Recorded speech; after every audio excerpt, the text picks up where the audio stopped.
biru aja.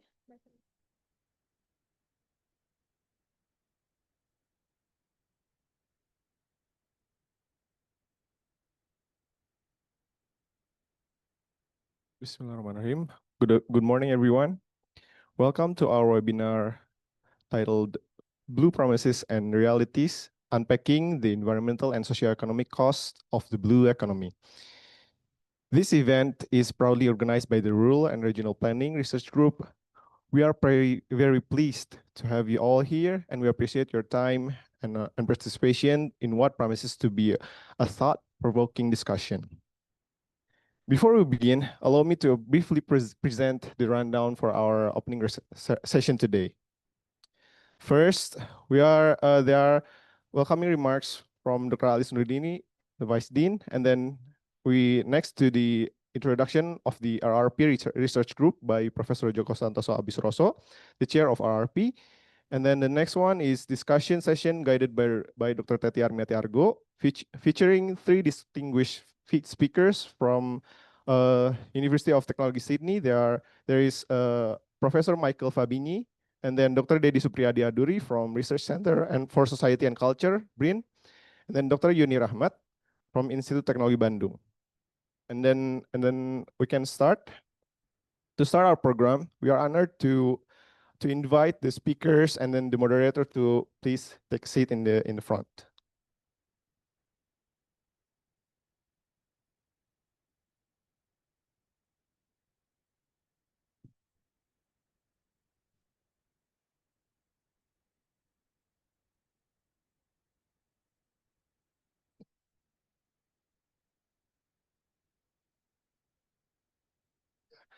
Thank you very much. To start our program, we are honored to invite Dr. Alice Nordini, the Vice Dean, to deliver her welcoming remarks on behalf of the Dean of the School of Architecture, Planning, and Policy Development, who unfortunately cannot join us in this webinar. Please welcome Dr. Alice.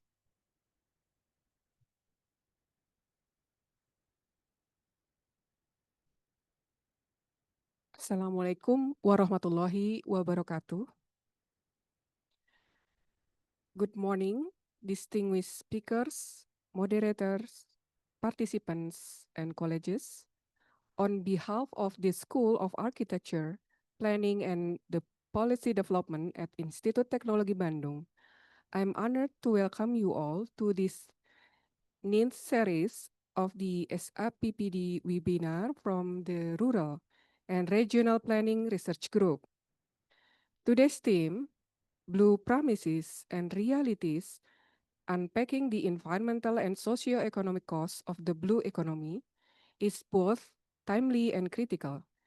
The blue economy offers great potential for sustainable development, yet it also presents complex challenges balancing economic growth with environmental stewardship and social equity.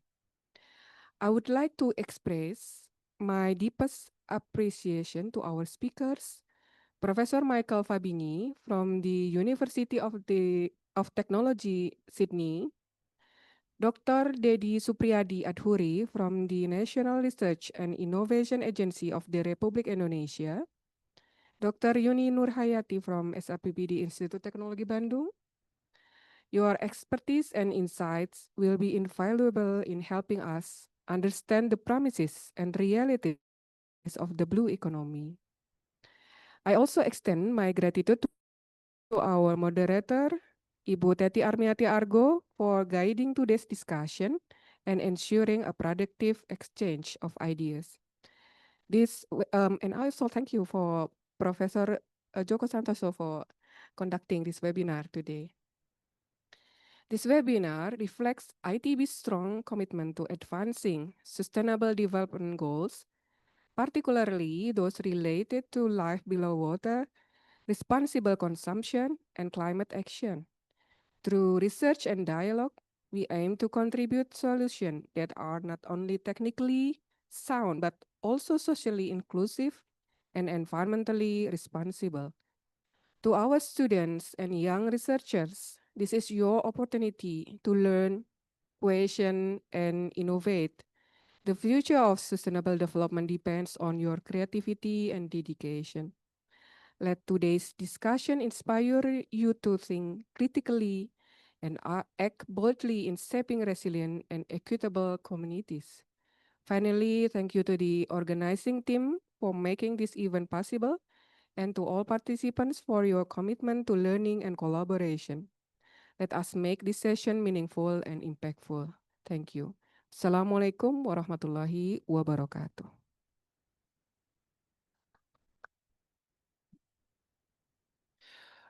Thank you very much, Dr. Alice, for your inspiring and thoughtful opening remarks. Next, we will hear from the chair of the Rural and Regional Planning Research Group, Professor Joko Santoso Abisuroso, who will introduce the RRP Research Group and share a brief overview of its focus and activities. Please welcome Professor Joko. Thank you, Mas Andika. Bismillahirrahmanirrahim. Assalamualaikum warahmatullahi wabarakatuh. Good morning.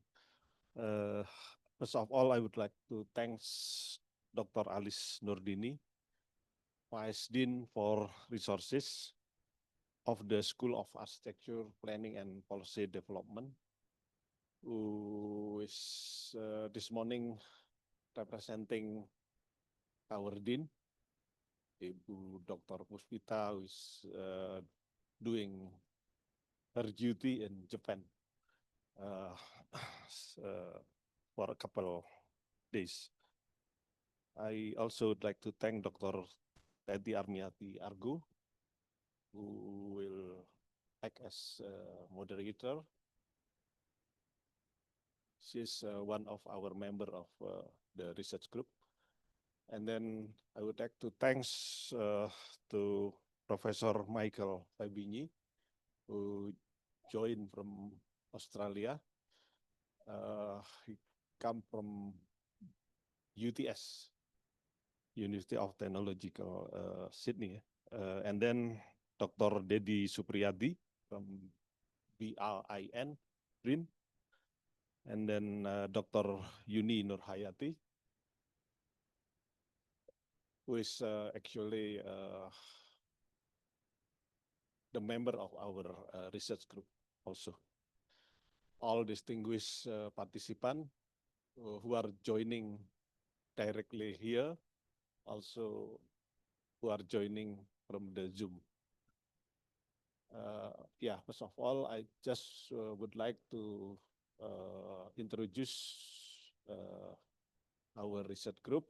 Basically, we have 4 research scope: regional economic and metropolitan development, rural transformation and community development, environmental planning and management, and then regional policies and governance. Next. This is, we can see each of the focus consisting sub focus, sub area of research. Next. This is all our member, the active member, comprising, including Professor Emeritus Tommy Firman. We have also Professor Arif Rosidi, Professor Delik Hudala, Dr. Tubagus Purkon, Dr. Wilmar Salim, Dr. Adiwan, Dr. Fikri, Dr. Saud Sagala. Next. Yeah, as I said before, Ibu Teti as moderator this morning. We have also Dr. Isnu, Dr. Hadi, Ibu Rinta, Dr. Tessa, Dr. Yuni, Ibu Uli, and Ibu Arini still doing her PhD, are still doing her PhDs. Ibu Arini in USA, Ibu Uli in Australia. Next. Yeah, this is several activities we have. Next. Next. Yeah. Next. Next. Yeah. Basically, for the recent activities, we are considered as a productive research group in publishing our research. So hopefully through this webinar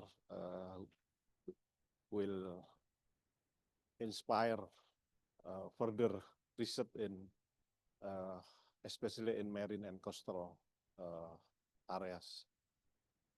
I think since the last 5 years, we started to focus our research into the marine and coastal areas. And Dr. Yuni, who just finished her PhD from Sydney University last year, she dedicated her research into this area. This is, I think, very important topic, very important areas for the future of Indonesia.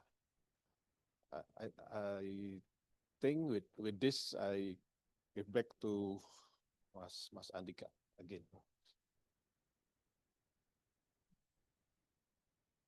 Thank you very much, Professor Joko, for your introduction and for sharing more about the RRP research group. Now, allow me to introduce our moderator for the discussion session, Dr. Teti Armiatiargo.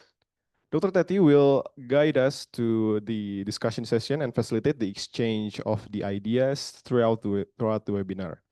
Under her moderation, today's discussion will feature 3 distinguished speakers.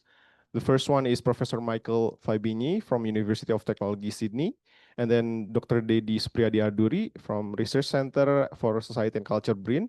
And then the last one is the Dr. Yuni Nurhayati Rahmat from Institute Teknologi Bandung. With that, I would like to hand over the session to Dr. Teti Armiatiargo. Dr. Teti, the floor is yours. Thank you for the opportunity. Good morning, everybody. Good morning to the well-respected presenters, Professor Michael Fabini, Dr. Dedi Supriyadi Aduri, and Dr. Yuni Nurhayati Rahmat. Today we have a webinar that attempt to unpack the promise of green economy and seeing the various dimension, environmental, socio-economic dimension that are affected by that promise of the blue economy. And we'd like to foster engagement and discussion among peers to talk deeper about this. And we will hear a presentation from the 3 respected speakers. Before we start, I will introduce the CV of these 3 speakers ahead of time. And Professor Michael Fabini, good morning, is a climate society and environment research professor at the Climate Society and Environment Research Center at the University of Technology, Sydney. He is an environmental anthropologist whose research focuses on the political economy of marine resource use in the Asia Pacific. His work on fishery governance, seafood trade, and coastal livelihoods critically interrogates how sustainability and blue economy policies shape power relations, access, and benefit distribution in marine spaces, highlighting the social dimension of ocean development, as here being presented here.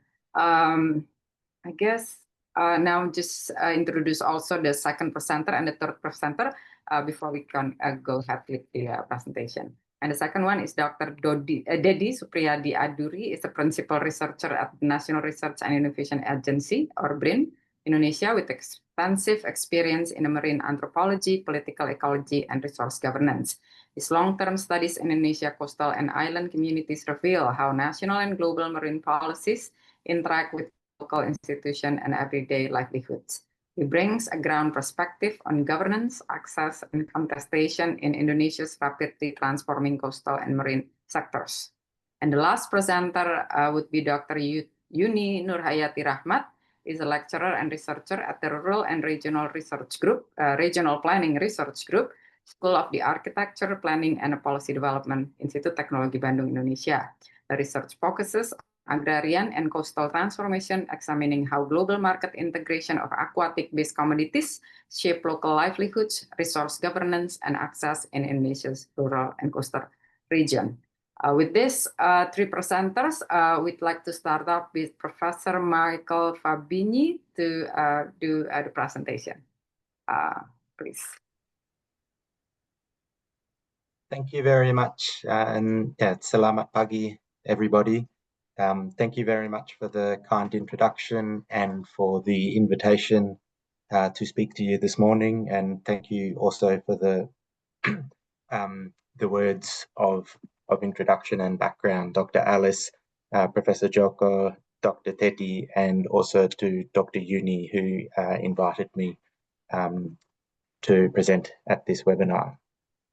I will try and share my screen, and hopefully,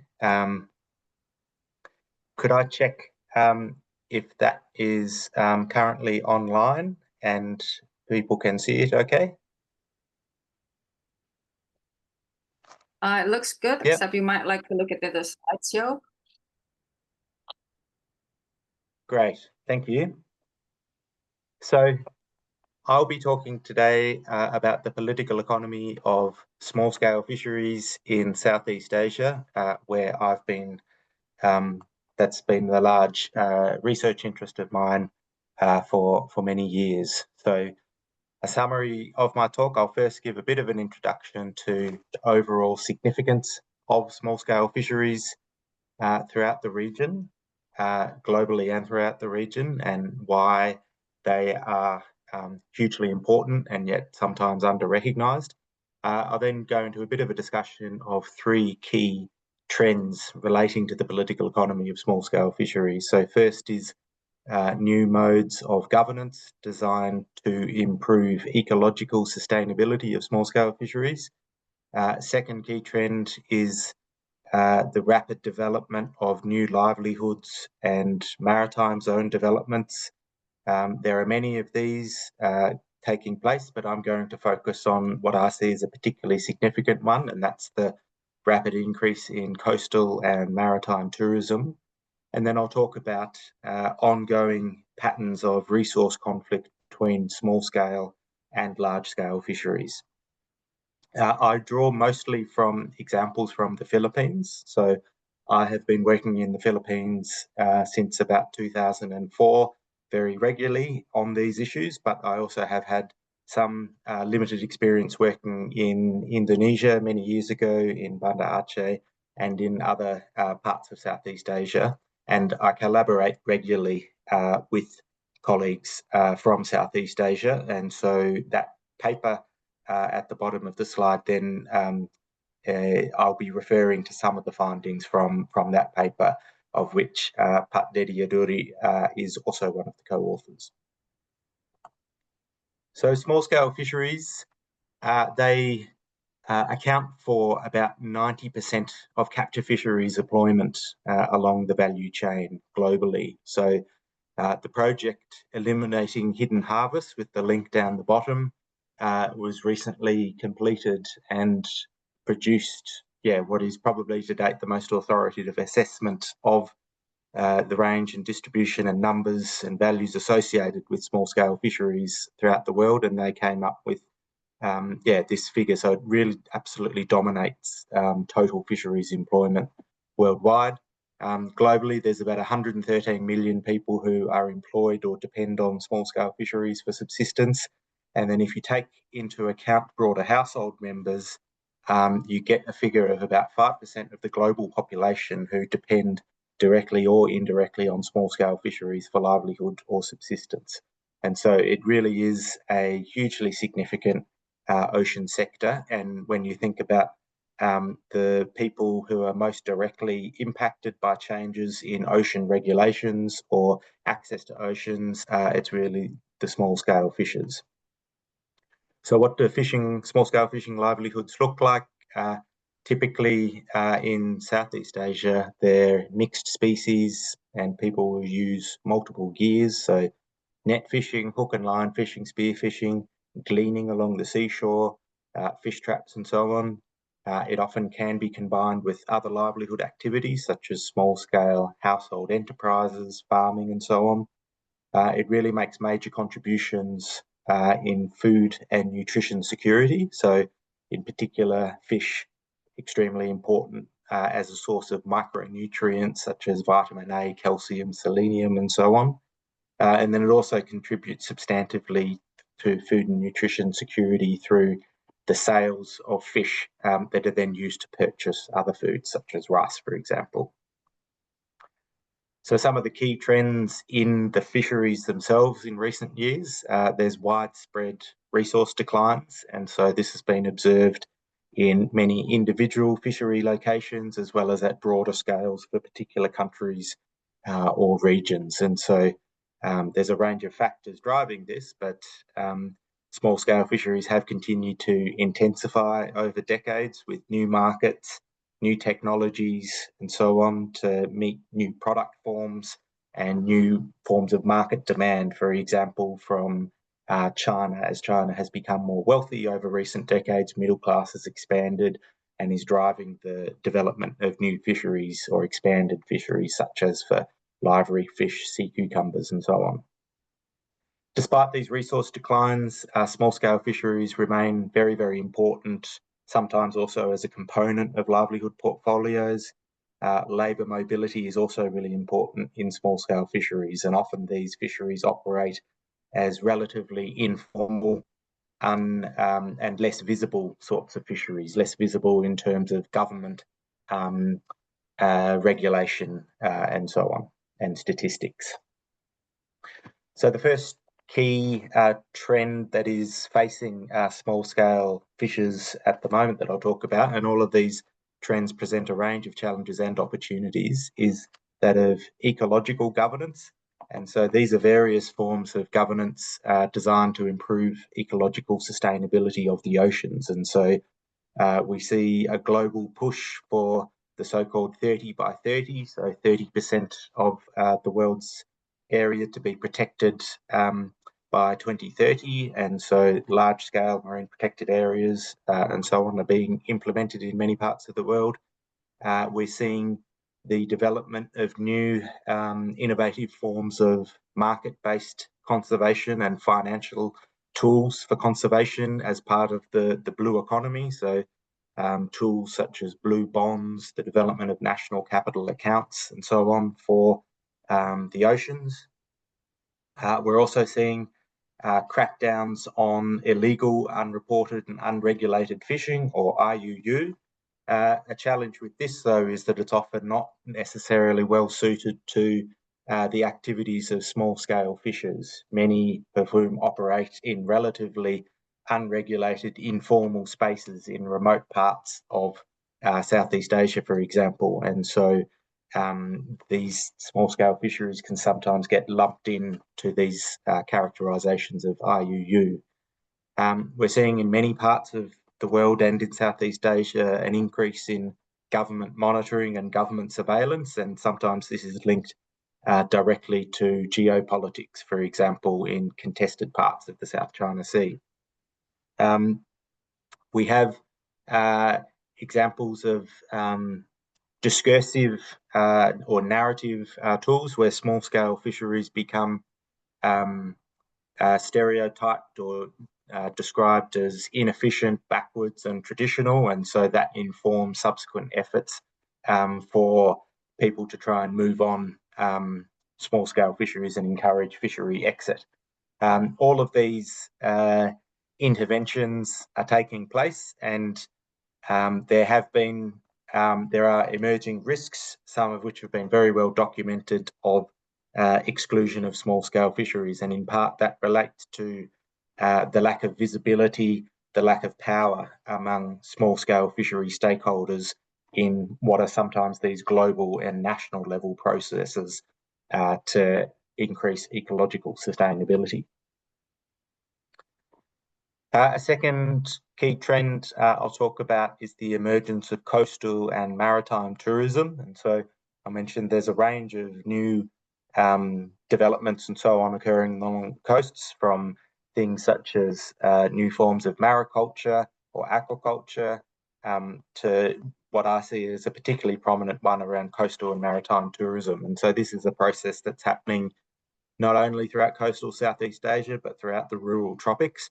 We're seeing globally rising middle classes, the lowered costs of transport and communications, effectively globalization.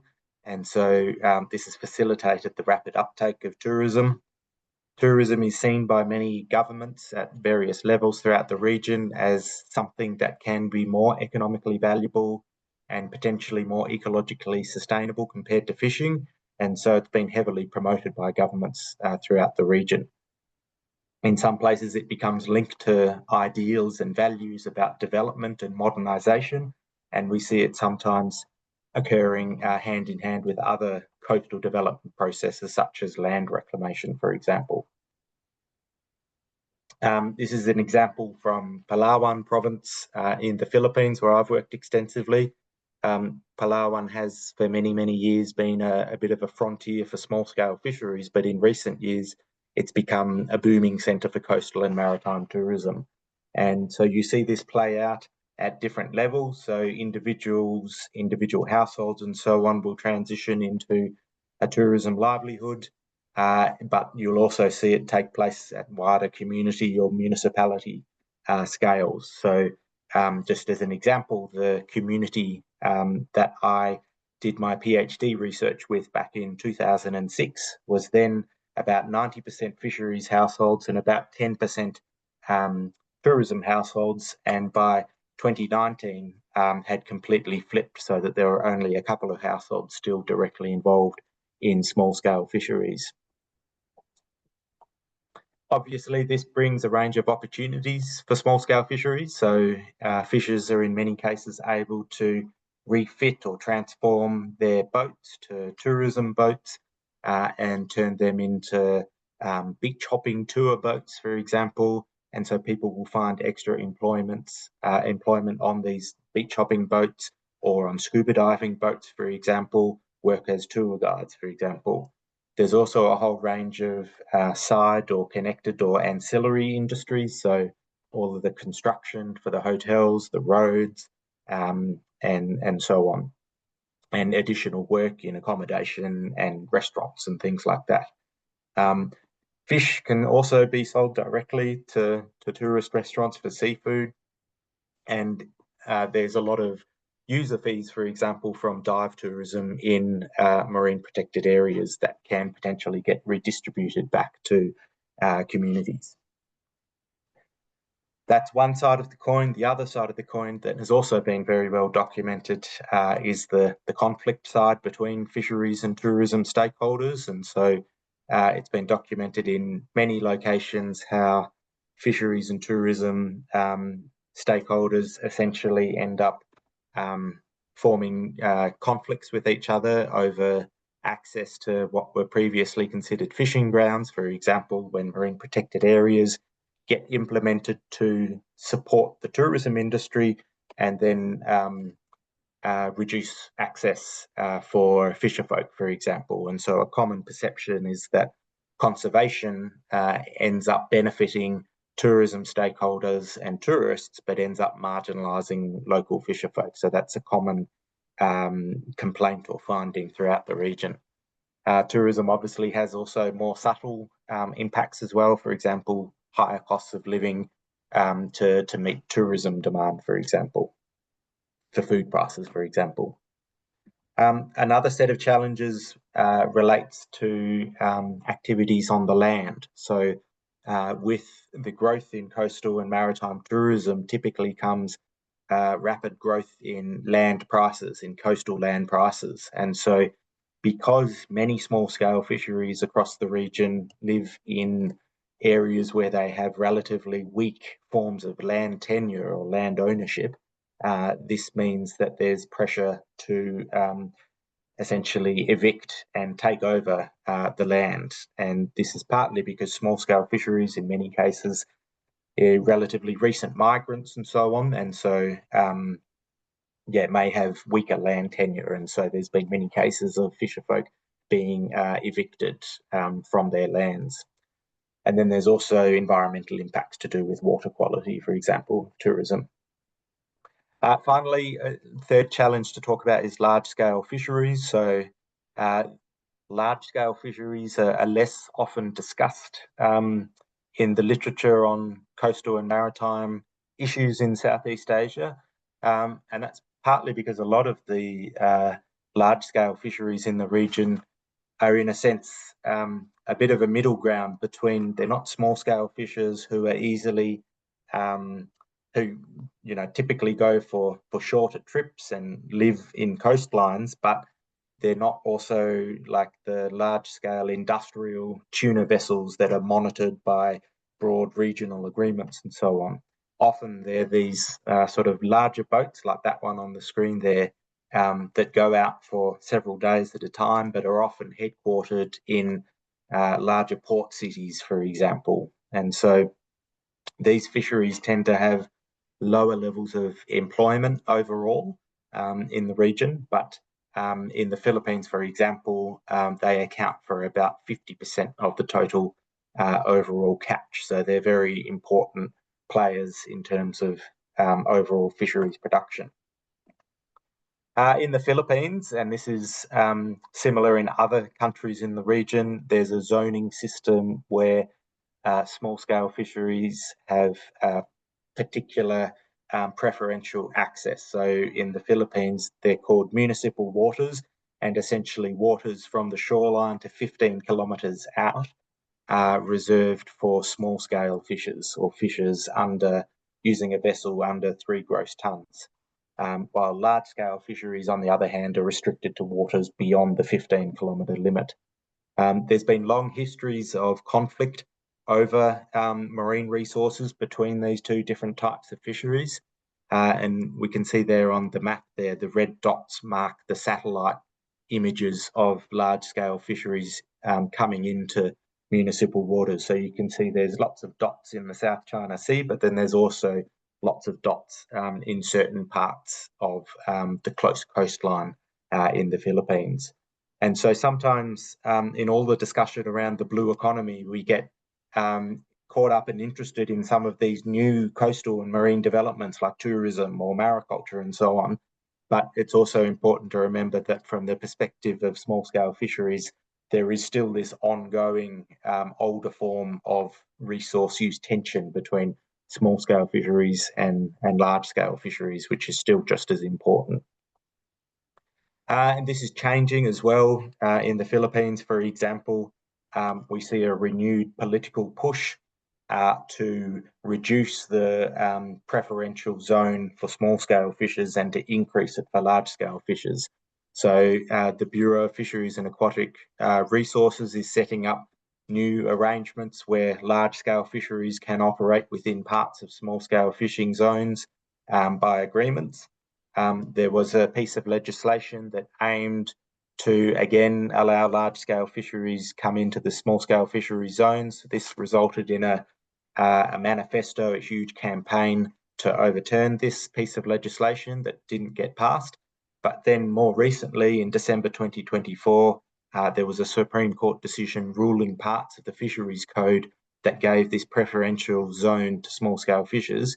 This became ruled as unconstitutional. And so it's anticipated in the near future that the Senate will begin amendments to change this part of the Fisheries Code, and so that large-scale fisheries will now be able to go into small-scale fisheries zones. So just to wrap up very quickly, I hope to wrap up on something that isn't entirely pessimistic, but also isn't naively optimistic, I suppose. So I think just some key points that we can draw from this is that in terms of ecological governance interventions, a bit more of an honest recognition that not everyone will benefit under these ecological governance interventions, especially small-scale fishers in many cases who do not have the capacity to make short-term adjustments in catch, for example, because they are poorer and more marginalised. And so social impacts need to be better accounted for in these sorts of planning decisions. In terms of tourism and other new alternative livelihoods that sometimes get promised as part of the blue economy, we need to recognise that it's not always going to be a linear transition to new livelihoods. Small-scale fisheries are likely to remain as a highly important subsector for many, many years to come. And so the challenge is, rather than trying to think about it as a transition from one to the other, to think about how can we ensure complementarity rather than conflict and competition. And I've mentioned the word innovation-itis there. I sometimes think, with all the attention to new innovative technical instruments to manage fisheries resources, and new sort of policy ideas, sometimes it's more important to focus on getting the basics right. And so I've suggested here, with regard to the role of small-scale fisheries, for example, that democracy, rights, and ensuring that the voices of more marginalised stakeholders are heard effectively is sometimes more important than getting the details of the new technical interventions right itself.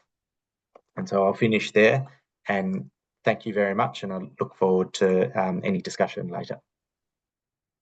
Thank you, Professor Pabili, for your presentation.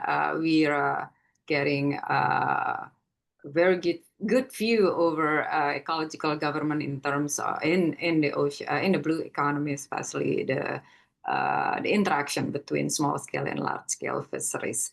With that, we go to the next presenter, which is Dr. Dudi Aduli. Please, Pak Dudi, Dedi. You, Bu Tati. Good morning. A good day, I think, to Mike, Professor Mike Pabini. I guess you are in Canberra at the moment, and good morning for everybody's online here. First of all, I would like to thank you for having me here. It's a pleasure to share some of my knowledge experience on maritime related issues in Indonesia. So in this opportunity, I would like to present presentations titled Blue Economy in Indonesia, Reading Between Lines. This presentation is intended not to reject the idea of blue economy, but to seek it critically, read between the lines, particularly the policies of blue economy in Indonesia, to look beyond the official rhetorics of sustainability and growth, and to ask how these policies actually affect Indonesian coastal communities and marine space. Let me share my slides.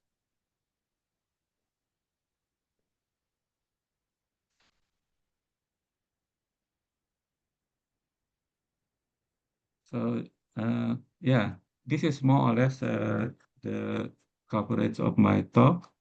First, I will talk about why a critical review is needed.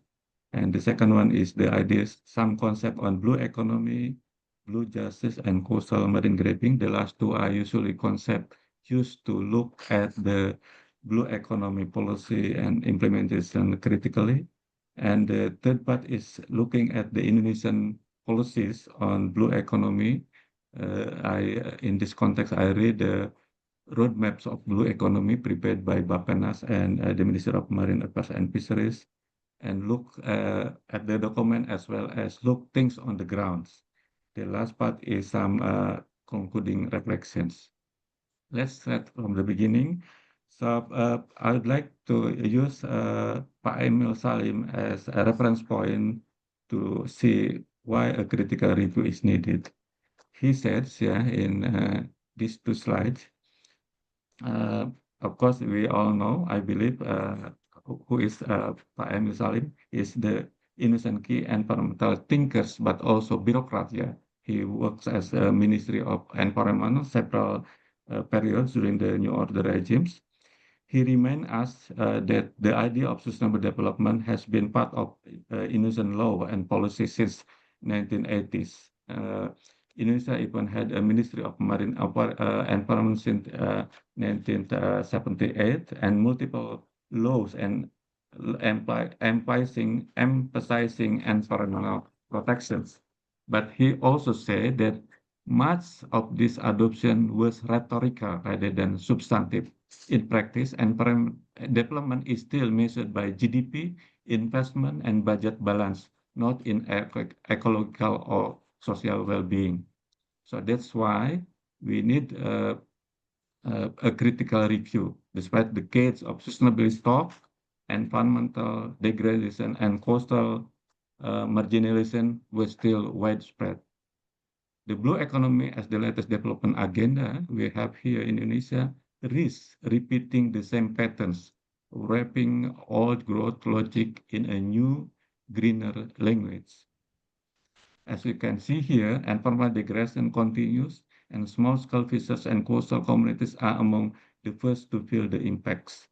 If the blue economy is to work, it must address the socio-economic imbalance, not just boost the marine GDP. So now we continue with some concept of in the discussion of and policy of blue economy. That is the concept of blue economy itself and coastal blue justice and coastal and marine grabbing. So just to mention about this, blue economy was popularized by Gunther Pauli in 2010, promoting an economic system based on local resources, zero waste, and innovations. Soon, the concept accepted by World Bank, FAO, UNEP, and then it was introduced at Rio 2012 as part of the Green Economy Agenda. Since then, it has become a global policy framework for sustainable use of ocean resources.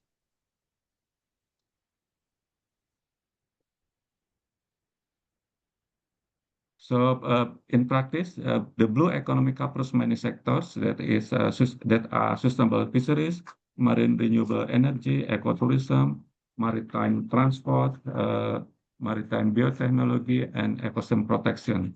The promise is to create economic growth while protecting nature and improving livelihoods.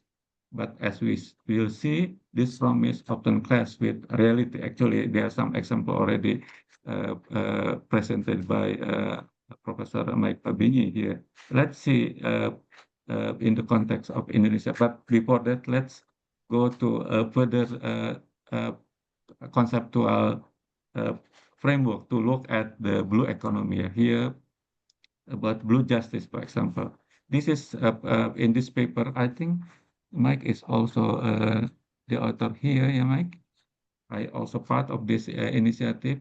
Actually, this paper, blue paper, was intentionally written as a response to blue papers on blue economy. Yeah. So in many cases, yeah, the blue economy, it is market-oriented and investment-driven, pushing for industrial aquaculture, seabed mining, and exclusive tourism.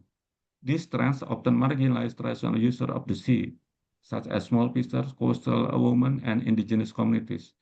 This is why the concept of blue justice emerged.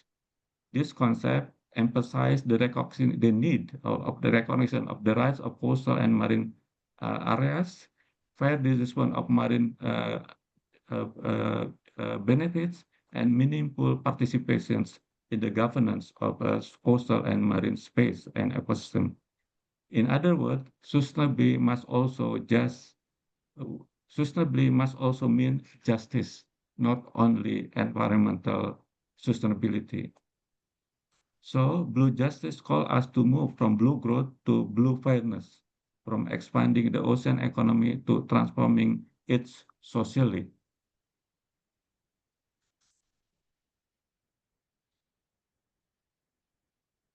Now, let me continue with the concept of marine grabbing.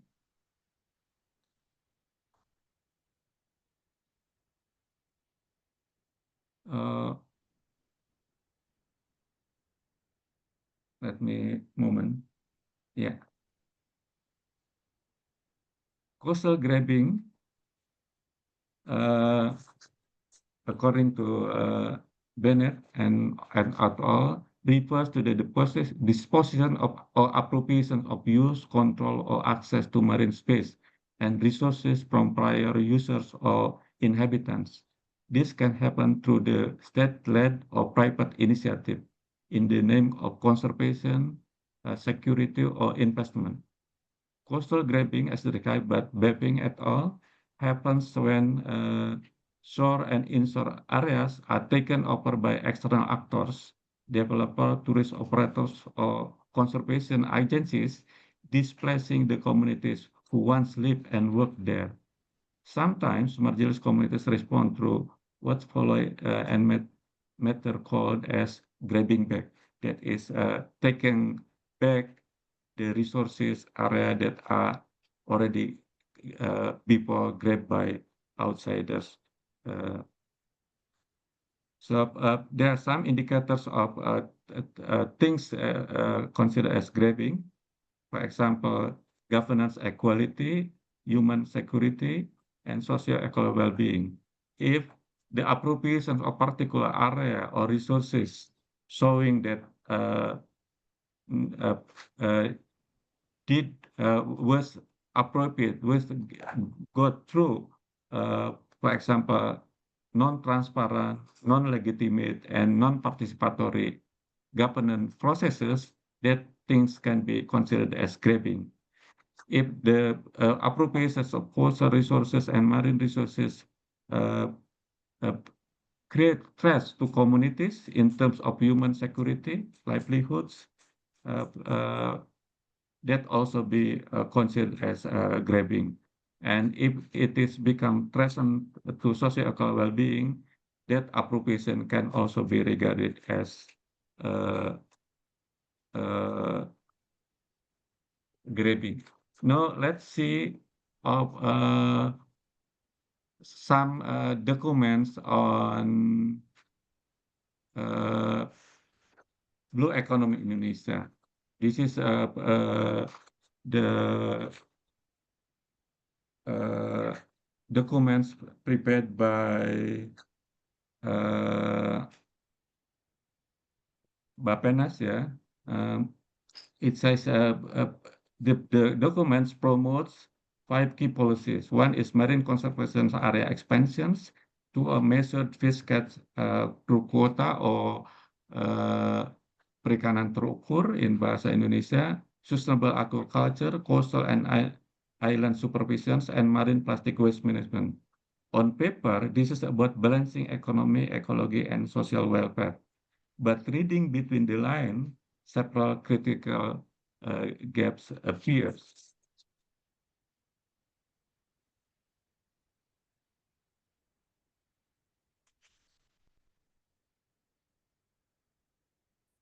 For example, the fact that there are some positive elements in the documents, in the plan or in the roadmap, we can see, for example, some weaknesses.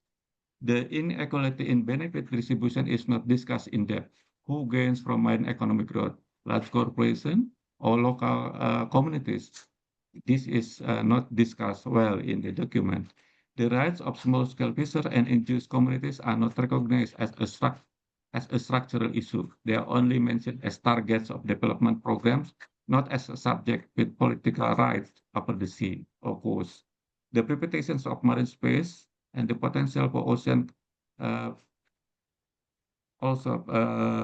potential for ocean coastal grabbing are not discussed as a risk in the development of large-scale industrial aquaculture, marine energy, and exclusive tourism.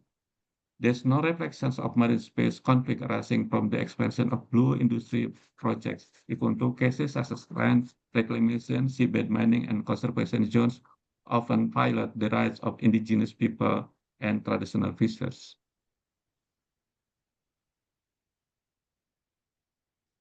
So we can also see the potentials grabbing, yeah. The push for the expansions of new sectors such as offshore wind, industrial aquaculture, seabed mining, and exclusive tourism has the potential to displace local communities from customary and traditional marine areas. New economic zones and the strengthening of foreign investment in the fisheries, logistic, and seafood processing industry could drive the commodifications of marine space without adequate social and ecological protection. The absence of community-based marine tenure framework makes small-scale fishermen manage areas vulnerable to being reclaimed by the state and private entities. This is the second document. Blue Economy prepared by Kementerian Kelautan dan Perikanan. So it covers, the main policy covers expanding marine conservation areas, measure fish catch based on quotas, development of sustainable aquaculture, suspend of control of coastal areas and small islands, and management of marine plastic waste. This roadmap positions the maritime sector as a key sector toward Golden Indonesia 2045, with a focus on investment, conservation, and governance transformations. If we look at this document from a Blue Justice perspective, this roadmap emphasizes a balance between ecology and economy, but elements of social justice do not appear as a main principle of the policy. Small fishing communities, indigenous people, and coastal movement are not mentioned as key actors, only as beneficiaries. Community participation is only mentioned in general terms and is not detailed operationally in the policy strategy. There's no assurance of rights to marine spaces for local communities who have long depended on the sea, for example, customary marine areas, traditional management rights. So there's a risk of increasing exploitations by powerful actors and distancing maritime communities from decision making.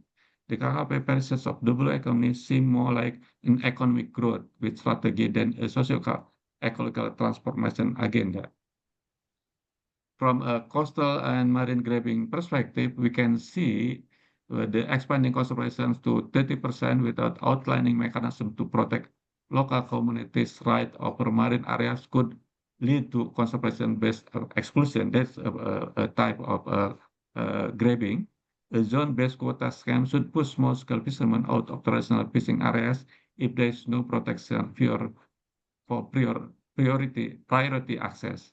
Focusing on export communities in the aquaculture sector open up opportunities for large-scale investment. It brings the risk of coastal land takeover. The clustering of small islands and spatial planning have the potential to serve as a legal basis for evicting communities from their traditional living space. So there's a potential of grabbing there. So this is the third document I reviewed. So the expansions of conservations through convention MPA and OSCM. There are two main objectives stated in this document: spatial expansion of marine conservation area, improving the accuracy of MPA and OSCM. Other effective area-based conservation area, there's a complement strategy for conservation adding to the MPA. So this document divides the strategy into two work areas, including integrated planning, human resources, sustainable financing, sustainable utilization, legal framework, and public communication. OSM is introduced as an alternative community-based, customary, and private approach to complement formal MPAs. There are some advantages, but for the sake of the time, let me read the shortcomings and challenges. The rights of indigenous people are not legally guaranteed.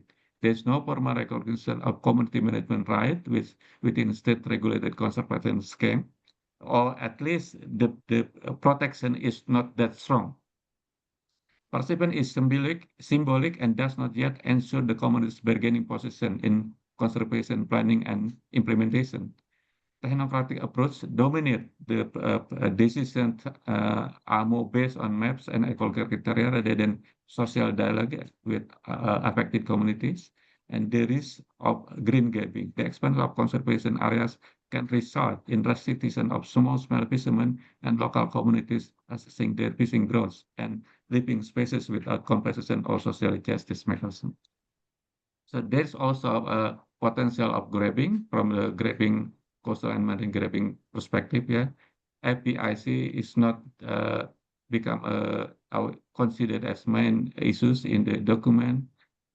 Corporation and environmental services can invite corporate conservation schemes in the context of MPA for blue carbon and climate. High tech without local adaptation can strengthen state investor control of the sea rather than strengthening community sovereignty. Public-private partnership for conservation has the potential to turn the sea into a new community without involving the community value. So there is a kind of potential grabbing in the designs of conservation. This slide showing the limitations of conventional MPA. We know already, I think in Indonesia, most of the MPA is a paper box. So there's something that we should correct on that. These are some statistic explaining the weakness of conventional MPA. This is showing the issues of poverty in the conservation area. We know and still have a serious issues of poverty in the conservation area. That is something that we should deal with when we are talking about blue economy, particularly in the context of conservation. This is some kind of warning in the policy of quota system. Yeah.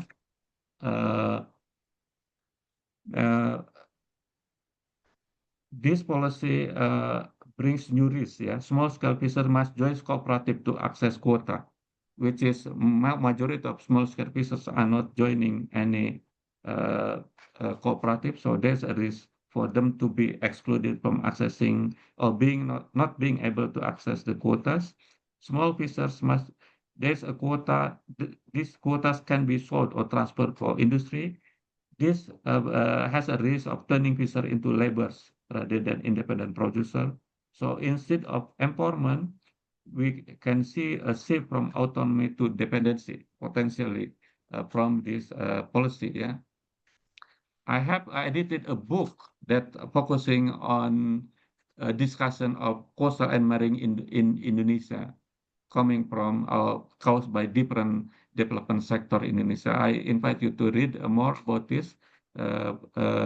The book is available online for free to read, to download. Again, this is another example, yeah. Project Ekosiki Rempang, which has already become a serious issues earlier this year. So looking at this from any angle or any criteria of coastal and marine grabbing, we can see this project that has an echo in their name is actually a form of coastal and marine grabbing.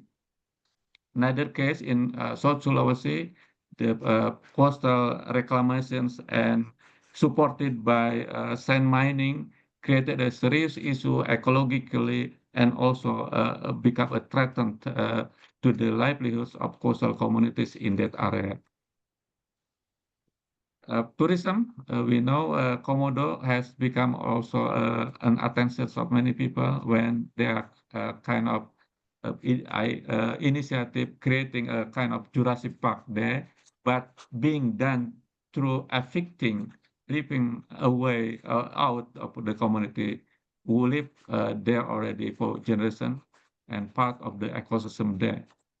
Again, this is also injustice and also a form of coastal grabbing. Now, let me close my presentations. So again, this presentation aims to inspire academic, particularly students. I believe there are some students here to develop and voice critical perspective on the approaches, policies, and practices of development in Indonesia, with particular attention to issues related to the blue economy.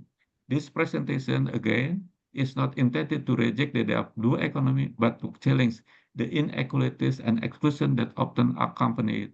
The concept of the blue economy must move beyond the jargon of growth and conservation toward policies that truly recognize the right of coastal and indigenous communities, ensure the fair distribution of economic benefits, guarantee genuine participation in ocean governance, and protect the ocean as a living space, not merely as an investment space. Without blue justice, the blue economy will once only become a new phase of marine and coastal grabbing, the seizures of space and community life in the name of development and conservation. No, it is time to ask, from whom is the blue economy, for whom is the ocean, and for whom is development? Thank you very much. I hope it doesn't take too much time for the all presentation. Thank you. Saya kembalikan ke Bu Thank you. moderator, Bu Teti. Thank you, Pak Dodi, Dr. Dodi, for your valuable presentation on the context of Indonesia and how we fair and unfair in terms of creating or developing ecological governance for development, especially contributed from the blue economy. With that in mind, and we will go to the last presenter, which is who is Dr. Yuni Nurhayati Rahmat, who will present her case, specific case. Your time is now yours.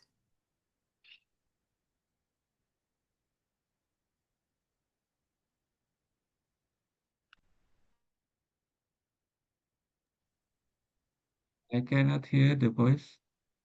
Yeah, I guess we cannot hear your voice, Dr. Yuni. Thank you, Buteti. Can you hear me now? Yes. Okay, thank you. So thank you, Buteti, for the introduction. And good morning, everyone. Thank you for coming to this seminar, the hybrid webinar and seminar on the topic of the blue economy. This one topic that I have been interested to understand in the past during my PhD from 2020, and also I have an ongoing research funded by ATB on blue economy and how it is manifested in the livelihoods of small-scale fishers along the north coast of Java with Raihan. Is Raihan here? And also Jeff Nielsen from Sydney University and Burinta also from our research group. So I'd like to share my presentation. Not conclusion. Yeah, okay. So we did research from the beginning of this year, January 2025, although I have also started this research during my PhD on blue swimming crab industry. So to give you a little bit of context, my PhD looking at the agrarian change processes in the coastal regions of Indonesia, looking how local fishing communities are integrated into the global market industries in marine commodities, especially in the boom commodities like shrimp, crab, and seaweed. But in this particular research, we want to understand how this booming commodity that's driven by the global demand from the US especially, and Indonesia is the largest exporters of the blue swimming crabs in the world, how this translates into the livelihoods of the local fishers who dominated the production of this commodity. And I'll present you how this expansions of the global industries has also perpetuated environmental degradation along the coastal ecosystems in Indonesia. So Pak Dedi has explained very well about the blue economy framework. So I'd like to touch a little bit on this framework. So this framework is promoted by a lot of international organizations, including World Bank, ADB, and also governments around the world. It promotes the oceans as the key frontier in global development. It addresses climate change challenges, food security, and also rural livelihoods.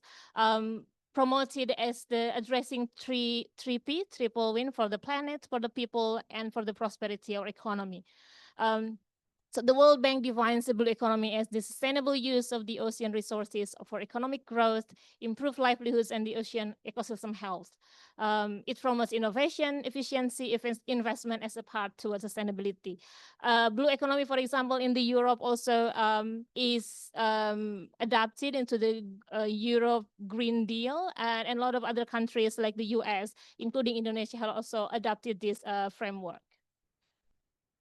However, a lot of scholars, like Pak Dedi mentioned, have criticized this framework as represents a new phase of capitalist enclosures, how large-scale capital penetrating the ocean sector and displacing access of the small-scale fishers for the sake of the economic growth, especially for the large-scale industries like for example, tourism industries, large-scale fisheries, industrial aquacultures, and so on. So there is a tension between economic growth on one hand and the socio-ecological justice, or what Paredi called blue justice, on the other hand. So for whom is the blue economy development? So in Indonesia, for example, we have a blue economy roadmap, which is prepared by Bappenas along with the Ministry of Marine Affairs and Fisheries from 2023 to 2045.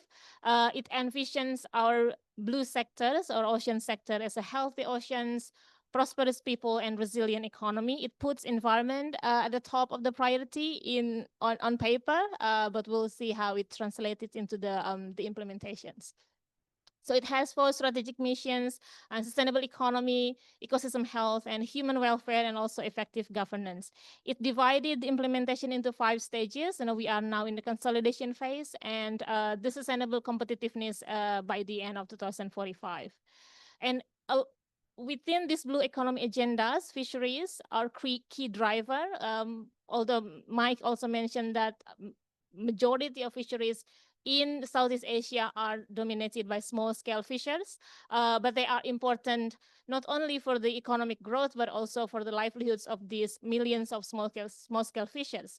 In Indonesia particularly, we are among the country with the highest protein intake from fish, highest fish consumptions. We are at more than 50% of the per capita protein consumption in Indonesia comes from fish, especially for the coastal regions and people from the lower socioeconomic groups. As a comparison, global fish consumption is at 16%. So we are like at 50-something%. So we are among the top, among the highest, the high fish intake around the world. So before the blue economy framework is promoted by these development sectors, marine commodities itself has undergone globalization since for over 4 decades. It is driven by the industrial demand for high value fish commodities, especially crustaceans like shrimp, crabs, and lobster, and also for the marine bioproducts. Nowadays, in the past 2 or 1 decades, seaweed particularly has been in high demand because it's according to studies, it can be used for the variety of products from food, energy, feed, and its growth is deemed sustainable. So fish, blue sector is promoted as the future of our economy, the future of our food security, and the future of the livelihoods. However, to fulfill this growing demand from the developed countries, their resources are declining. So they expanded the fishing efforts to the global south, including to Southeast Asia and Indonesia, especially in the late 1960s. And especially for the blue swimming crabs, I'll show you that this is the recent commodity that's boomed during the late 1990s because the US blue crabs is declining due to the high exploitation, and they found that Indonesian blue swimming crab has similar taste to the Maryland crabs in USA. So they expanded their industrial fishing to Indonesia. So from this graph, we can see that blue swimming crabs has been caught by our coastal communities since like hundreds of years, but it's only becoming an export commodity in the late 2000s. It is driven by the global demand for this commodity, especially from the US in the late 1990s, when their blue crabs in Maryland are declining, and they find that Southeast Asia has this similar taste of the blue crabs, the rajungan, and so they establish the processing facilities in East Java, PT Philips Seafood. Philips Seafood is the largest crab meat companies in the world, and they the pioneer of the crab can in Indonesia. They have now 2 processing facilities, one in East Java and one in South Sulawesi. The industry has grown faster. Now it has 41 processing facilities, exporters across the country, most of which are located in Java. So we are supplying nearly 40% of the global output of the crabs in the world, and also around 60% of canned crab import in the US coming from Indonesia. However, interestingly, this rapid industry are driven or are produced by small-scale household scale fishers whose boat is under 5 gross tons. It's like operated by 1 or 2 people. Kapal perahu tempel. It's in Indonesia. It's like the engine is attached to the boat, but not the small engines. So the blue swimming crabs catchment areas is concentrated in Southeast Asia, particularly around the Java Sea, Arafuru Sea, and also Vietnam and Philippines. Indonesia is the largest, has the largest catchment areas, and that's why it produced the highest output in terms of the global output. Similar with the Philippines, that as Mike already explained, we also have fisheries management areas. So Indonesia is divided into 12 fisheries management areas, and blue swimming crabs can be found around in several FMAs around Sulawesi, Kalimantan, and mostly in Java Sea. So here, the data from the Ministry of Marine Fisheries, more than 40% of the blue swimming crabs population are concentrated in north coast of Java alone, and so that's why my research now is focusing on in this area in north coast of Java. However, the rapid growth of this sector is constrained by mounting ecological pressures because of the increased exploitation to fulfill the global demand and increased prices. So more and more fishers are catching the blue swimming crabs that initially for the local markets. Now they exported to the US with increased prices. So logically, it will increase pressure for the populations. However, it is the fisheries management are not quite effective or nearly absent in monitoring the limits, for example, the size of the crab limits, the size limits of the crabs, and the gear. So all of that has resulted in declining crab stocks along the north coast of Java and some of the Sulawesi. So this is the status of the fish stock in Indonesian waters in 2022 based on studies by Ministry of Marine Affairs and Fisheries. So as we can see, largely the fish stock in Indonesian waters across different commodities and across different FMAs are either fully exploited or overexploited, especially in crabs. This one is in a black rectangle. In the major areas like FMA 712, the status is fully exploited, with the other 3 FMS has overexploited. So this is a warning that the fisheries management has to be improved to save the stock of the crabs and to sustain the global industries and local livelihoods that depends on these commodities. Research by APRI is the Exporter Associations, also shows that SPR, spawning potential ratio, is basically how many eggs or offspring the crabs can produce within the fished populations compared to if there is no fishing activities in the areas. So the studies by APRI in 2023 shows that the SPR of the blue swimming crabs is at a critical minimum threshold, which is 20%. It means that they barely surviving, while the target of the long-term sustainability is at 30%. 30% it guarantees recovery and also long-term sustainability of the crab populations. So the research sites that we did is in 4 districts across West and Central Java along the northern coast of Java, in Cirebon, Demak, Jepara, and Rembang. And we did FGDs with fishers, 6 FGDs across the 4 districts in 6 villages for in total over 80 fishers participated in the FGDs. We also did interviews with the government agencies, with the provincial fisheries department in West and Central Java. We did interview with the exporters in Central Java and West Java. This is Salam Rajungan. This is the interview that we conducted multiple times within the course of 3 months. We also did observation in fishing activities and also processing activities.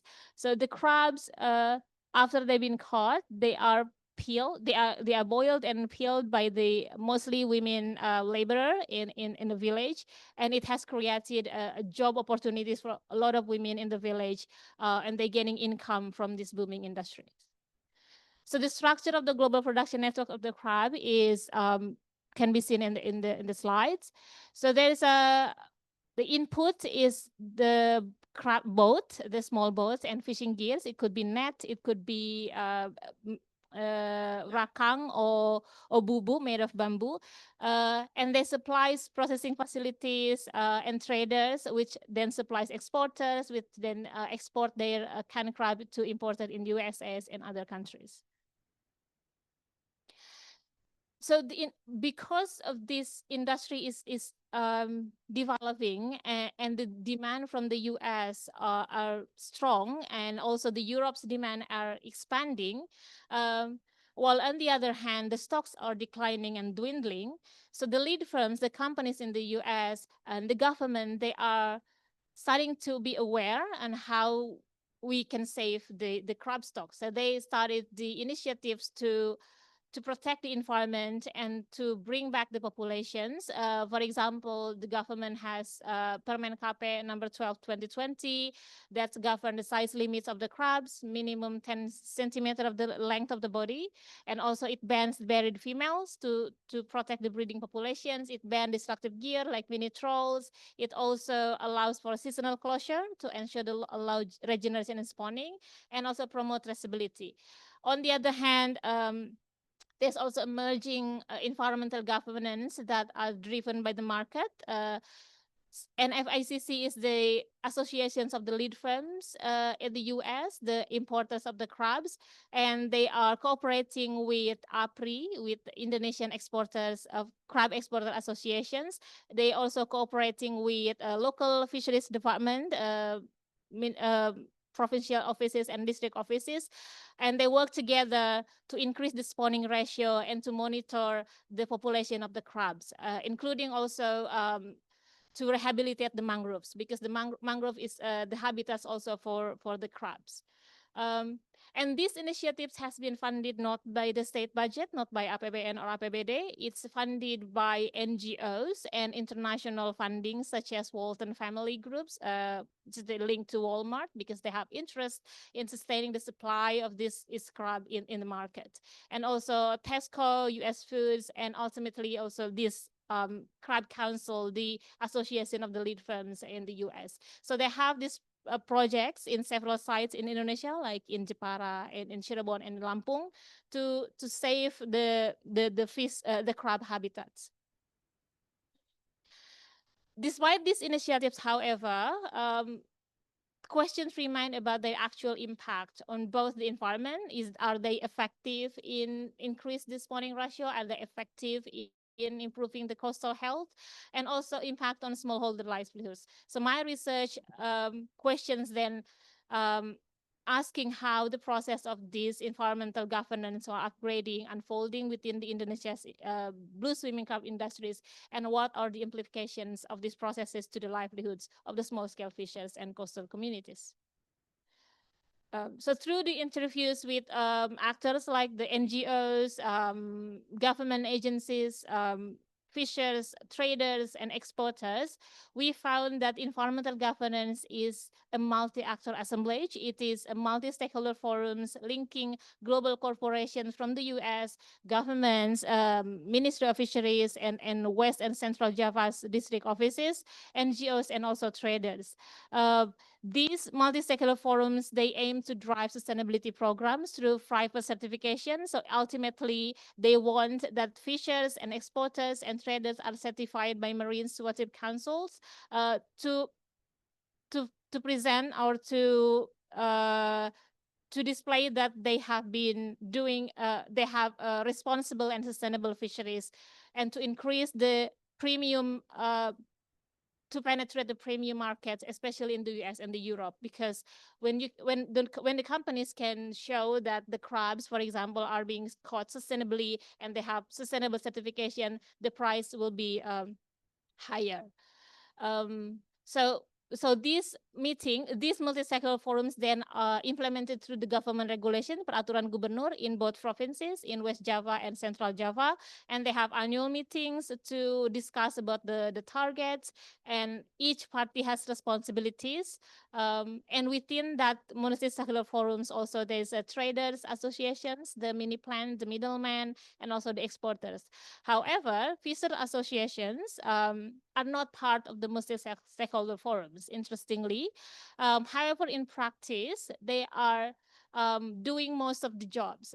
So they are not part of the MSF, they're not invited into the forums, but in practice, they're doing most of the responsibilities that these forums are envisions, are targeting. So fisher associations like Pokmaswas, Kelompok Pengawas Masyarakat, and Forum Komunikasi Nelayan Rajungan is a national forum for the crab fishers. They play important roles in raising awareness and monitor the implementations of the size limits of the gears, of the buried female bands, and they're doing it voluntarily, mostly without with little support from the government and also from NGOs. So we did 6 FGDs with the fishers across the 6 villages in 2 districts to gain perspective on their understanding of the ecological change, understanding of why the crabs are declining, and understanding of who is responsible for the ecological change, who is responsible for the environmental change, the coastal environmental change. So they report to us that the catch has been declining. In the 1980s, they used to catch 50 kilos a day, sometimes even 100 kilos a day. That's during the peak seasons. But the price is very low, and they sold it to the local markets. Today, in the peak season, the highest catch they can get is 20 kilos a day. But mostly in the average seasons or low seasons, they can catch 1 to 5 kilos a day, sometimes not catching any crab at all. In addition, fishing distance also increased. They told us that initially in the 1980s, 1990s, like they don't even use the boat. They catch with hands at the back of the yards, and they can catch a lot of crabs. However, today the fishing distance increased up to 20 miles offshore because the crabs catching areas is getting further away. The crabs are declining. Even then, they can only catch like 10 pieces of crabs. So one fish has, I quote here, sekarang 3 jam ke laut cuma 10 ekor ya. It takes 3 hours at sea just to catch 10 crabs, sometimes 5 crabs. So, and when we ask, why do you think this change is happening and who is responsible? So Fisher attributed this decline, the environmental change, mostly to destructive gears, which is done by fellow fishers. So a lot of them, most of them, blame other fishers for the declining of the crab stock, for the environmental change in their areas. And they said it's because the fishers are getting greedy. They want to catch more and more crabs to get more money, and now everyone has to everyone has to feel the impacts. However, they also mentioned, especially in Cirebon, everyone across the 6 villages also mentioned the unpredictable seasons, unpredictable waves, unpredictable currents, and some of them mentioned climate change quite explicitly. And they say, well, because climate is changing, so it's not entirely the fishers' fault. It's not entirely the corporation's fault. It's because the climate is changing and the crab is moving. So interestingly, when we ask them, do you think that the crab stock, that the crab fishing or the crab industry will sustain for 10 or 20 years ahead, and they say it will sustain forever because crab are natural things, so they will never be extinguished. They're just moving somewhere further, so we need to catch them further and further away. It doesn't mean that they will be extinct. And particularly in Cirebon, Fisheries also mentions industrial waste, oil leaks from Pertamina. So Cirebon, as you already know, Cirebon is highly rapidly urbanized and regions. So along the coast, they have a lot of industrial developments. They have power plants, coal power plants, PLTU. They also have Pertamina operations and the batik industries that, according to the fishers, they regularly dispose their waste to the oceans, and that makes the oceans are not sustainable for the crabs. So a lot of fishers mentions the reclamation project and the PLTU, which caused the crab homes to be gone. And also fishers consistently associate the coral destruction to the fishing gears, and they are aware that we need the coral, we need the mangroves, and they need the healthy ocean's water to grow the crabs. And it is increasingly declining because of this industry, gears, unsustainable gears, and the climate change. But also when we asked the fishers. So during the FGDs, it's really interesting because we invited both fishers who use sustainable gears and fishers who use destructive gears. And in FGD, sometimes they fight. So it's interesting because the sustainable fisher says that it's because it's your fault that now our incomes are declining. And the fishers with non-sustainable gear says, well, if we don't use it, we don't eat, because that's the only option we can get more crabs is by using the mini trawl. So then we did some reflections on how this increased demand from the global industries and the export values are affecting their livelihoods. And there's clearly a widening gap between how the rajungan, the crab industries, are growing on the other hand, and the income of the small fishers are shrinking. So they said crabs are getting more expensive, but our income is becoming smaller compared to even before the crabs become an export commodities. So they are questioning the price mechanism, who control the price and who control the profits.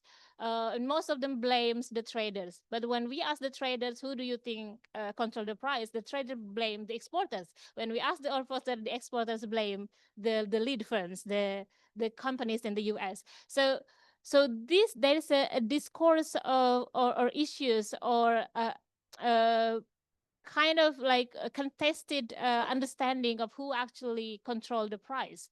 So exporters explain that the price is set based on the US market trends and not based on the local structures. It's set based on the market trends and USD exchange rate to the rupiah. So there is a disparity between this growth on the other hand and the shrinking incomes and precarious livelihoods on the other. And also there's disparity between global and local valuation, where exporter can sell premium canned crab. They can claim that these crabs are caught by sustainable gears. We only buy from fishers who use sustainable gears and not garok or arat or trawl. And that bring the premium prices, and they have high margins of profits because of that sustainable values. However, fishers' margin remains thin as they don't have incentives when they catch the crab sustainably. So they're being paid with the same price. And social and ecological factors also worsen the income inequality. Ultimately, the question is who bears the cost of sustainability? Who bears the cost of blue economy? So our research found that fishers, soldiers, most of the economic cost, because when they are being asked, when the government asks them to switch, ban the arat, ban the garok, ban the mini trawl, then they have to switch to the sustainable gears, which is bubu, made of bamboo. But when they switch to gears, they have to buy the gears by themselves, and they have to buy the traps, and they have to buy the umpan. They have to buy also the fish feed, and there's no subsidy, very little subsidies. So the sustainability agendas is increased economic cost for the fishers to switch to the sustainably environmental gears. In addition, they also don't have incentives for fishers to practice the sustainable fishing practices. So while exporters and lead firms get more premium prices for the sustainable product, the fisher did not get sustainable prices if they caught crab with sustainable gears. And on the other hand, because the government has limited budget to enforce the law, especially with the efficiency by our president last year, so across the Cirebon, across Rembang, Jepara, West Java, and Central Java, they all said that because of efficiency, we have to cut the budget for patrol. We have to cut the budget for monitoring the unsustainable gears, the large scale fishers, and the illegal fishers in the oceans, because they don't have enough budgets. So if ultimately the burden of that enforcement of the environmental protection falls on the shoulders of the fishers. So they established POKMASWAS, the community groups of fishers, to do the patrols and to report if there is any illegal or any unsustainable gears are happening at the sea. And this is voluntary. So government provided the boat, but they don't provide the fuel and operation cost, and they also don't value the labor spent on these patrols. And because of these horizontal enforcement efforts, it brings social costs to the fishers. So one fisher I quote here,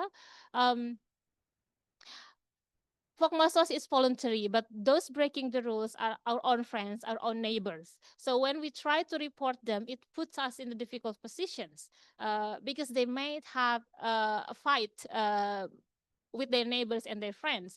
And it happens a lot of times where fishers are confronted their friends, their fellow fishers at the sea, and it ultimately ended up sometime in a physical fight. So they burned, for example, the boats of the fellow fishers from the other villages, and the other villages then come and report the fisher to the police, and it also brings the fourth risk, which is the legal risk. So there is in 2022, POKMASWAS in the northern Cirebon.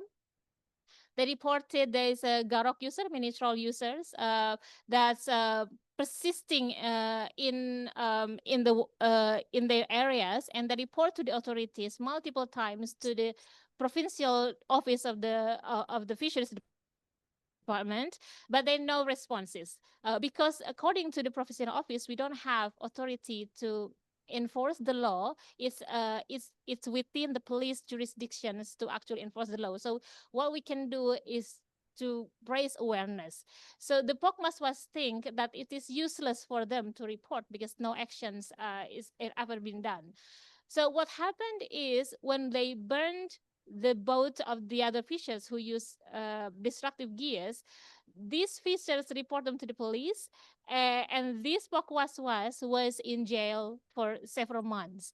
And only because of the mediation from the West Java provincial governance that they can out of jail. But it shows us the legal risk, in addition to the social cost and economic cost that falls on the fishers to implement the sustainability agendas, which is envisioned in the Blue Economy Roadmap Indonesia. Can you wrap it up? Okay, the wrap up is so the sustainability agenda or the blue economies in everyday's livelihood of fishers are understood as the moral economies instead of the policy implementation. So fishers highlight the ethics to save the environments, to save the crabs for the next generations. They also have these informal crab nurseries, which they funded by themselves, and they did it by themselves to innovate and restock the crabs.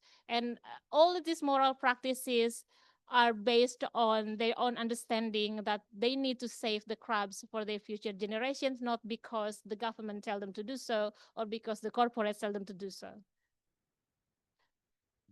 So to conclude, the blue economy is governed from top, from the international development actors, from the governments, but it is lived and contested from below.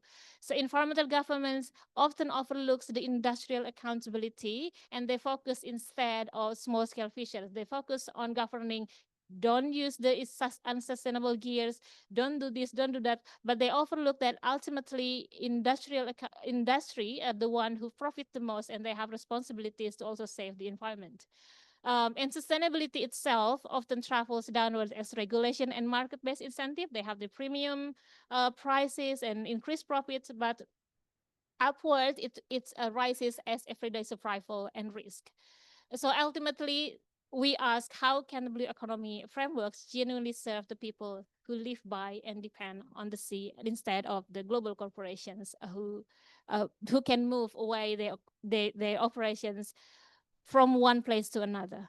Thank you. That's all for me. Thank you, Uni, for your exciting presentation. You're looking at the specific case of the blue swimming crab as the presenters was able to develop a long framework from international trade to the local existence of the small-scale fisheries in blue swimming crabs.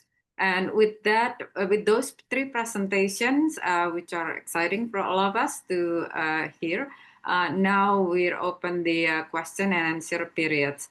Within the time available, we might be able to get 2 or 3 people to ask questions at the same time.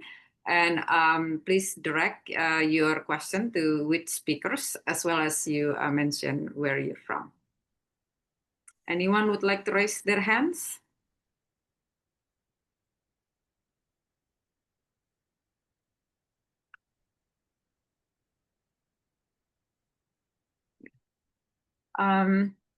Nobody raised their hands yet. But this gives us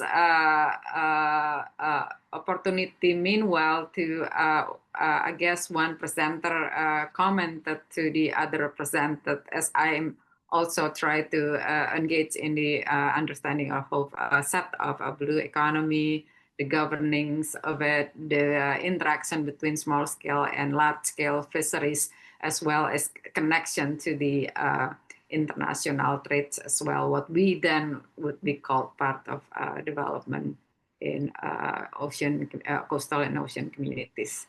And if we look at the interaction, or if we look at the connection between what has been presented by each presenter, we saw that there are costs that has to be bear for each party, and we also see how one group are being carry the burden more as a result of the narrative of development.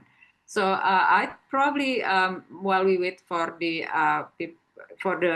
audience to comment or ask questions, can I just ask maybe to begin with Professor Fabini to comment on the other presenters of what you see, the connection or correlations between each presenters. Sure, thank you. So yeah, no, thank you very much, Pak Dedi and Dr. Uni, for your presentations. Also, I saw a lot of linkages and commonalities there, especially in the role of the small-scale fishers sometimes, but also more generally more marginalized groups in society, and how in various policies and programs for blue economy, these can be, these groups are recognized, but sometimes with not very substantive language. They're recognized in terms of inclusivity and extension to them, but their actual rights are not necessarily formally recognized, which is a much stronger sort of position. And then also with Dr. Uni seeing how, I guess, this particular program had very good intentions and so on, but ultimately, again, it was the poorer groups that weren't able to actually generate significant benefits out of it. I would be interested just to hear from either of you about the role of the small scale fisheries guidelines in Indonesia. So the FAO released the voluntary guidelines on small scale fisheries in the context of poverty and food security some time ago, and that sort of served as a bit of a framework for many countries to try and explicitly incorporate the interests of small-scale fishers and other marginalised groups within governance programs. Do you know, has there been an explicit effort in Indonesia to operationalise these small-scale fisheries guidelines? I know many countries have developed what's so-called a national plan of action for small-scale fisheries guidelines. Yeah, Pak Dedi, do you know anything about it, or Bu Yuni, about the bottom three guidelines from? Yeah, actually, the Indonesian government, in regard to the guideline of protection of small-scale fisheries, actually, Indonesian government kind of use that as a basis for the establishment of the law on the protection of small-scale fishermen, aquaculture farmers, and salt farmers. But in the context of coastal management and fisheries, the issues is not there. So they're talking, the laws talk more about subsidies and in different form for marketing, for surplus processing, and fuel, for example. But their rights for assessing the marine species and resources are not there. It is regulated through other laws, either fisheries law or both, I think, fisheries law and coastal and small islands management law. In these two laws, there's not much concerns about protecting small-scale fisheries or small-scale fishers. So that's the gap there. So when we are talking about the development of particular area on the sea as well as coastal, the community is not that protected because the implementations of guidelines of protections of small-scale fishermen, FAO things, is only for the other things, the elements of fisheries sectors, but not in the context of securing their tenure right, for example, to the sea, coastal area, and fish resources. Maybe that's my response. Thank you. Thanks, Pak Thank you, Pak Dedi. Dedi. Silakan Bu Yuni, let's you go later. I'd like to add on that. We have law on governing the spatial access of small-scale fishers versus large-scale fishers or commercial fishers. 0 to 4 miles, I think it's dedicated for the small-scale fishers under 5 gross tons. So it's different in Philippines, it's under 3 gross tons that's categorized as small scales. In Indonesia is under 5 gross tons. And it's strictly, I think it's quite strictly enforced in terms of that the large scale fishers, especially more than 30 gross tons, they cannot enter the shallow coastal waters that are dedicated for the small scale fisheries. And I think I probably would not disagree. My research found different story than what Pak Dedi found. In South Sulawesi, for example, in the seaweed sector, I think the government has done a quite good job in protecting the interests of small-scale fishers. So they are, for example, the large industry interests in seaweed sectors are being filtered by the government, and they prioritize seaweed for small-scale seaweed farmers instead of giving the tenure or the use right of the sea for the large-scale fishers. And it's also because our law does not allow for concessions of the sea to the private sector. So I think that is a good thing about our law, is that the sea is dedicated for public, and it prioritizes small scale fishes within the shallow coastal waters, which is the most productive coastal waters compared to the high sea. In reality, what I found is a lot of conflicts coming from between small scale fishers. In reality, there's informal institutions governing the shallow coastal waters where the community has territorial jurisdictions, usually by village. So like if the other village fishers want to caught fish within their areas, it should be based on the permission from the local leaders or the local fishermen. So that's sort of, in Indonesia, I think there's a strong informal governance on the shallow coastal waters in terms of the resource access and use. So that's from me. Thank you.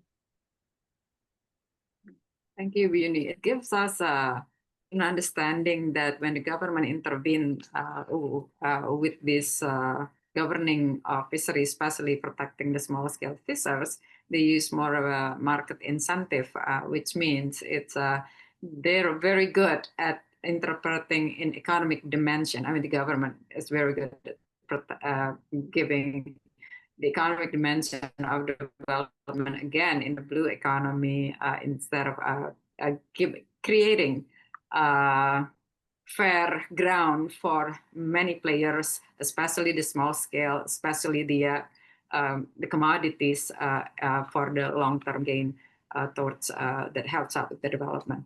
And that gives us also understanding about what Bu Yuni mentioned about the moral ground of what it means by engaging in sustainable practice in ocean development, especially for a small scale fisheries, who's for a long time has been the main player in protecting and make use of the natural resources in the ocean.